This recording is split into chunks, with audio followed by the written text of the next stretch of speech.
राष्ट्रीय औद्योगिक कॉरिडॉर विकास प्रकल्पाअंतर्गत 9 राज्यांमध्ये 12 नवीन ग्रीनफील्ड औद्योगिक कॉरिडॉरना बुधवारी केंद्रीय मंत्रिमंडळाने मंजुरी दिली।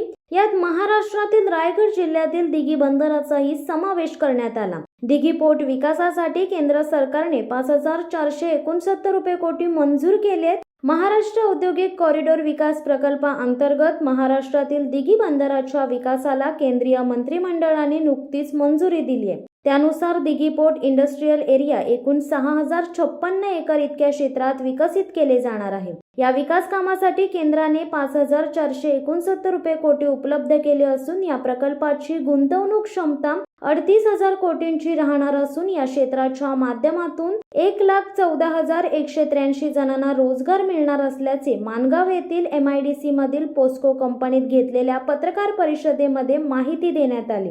या पत्रकार परिषदेसाठी अमरदीप सिंग ISA सचिव, उद्योग आणि अंतर्गत व्यापार प्रोत्साहन विभाग रजत कुमार सैनी, CEO आणि MD national industrial corridor development corporation PD मल्लिकनेर, व्यवस्थापकीय संचालक Maharashtra industrial township limited Anil Bhandari सह मुख्य कार्यकारी अधिकारी महाराष्ट्र औद्योगिक विकास महामंडळ उपस्थित होते। शिवसत्ता टाइम्ससाठी धनंजय कवटेकर, अलिबाग।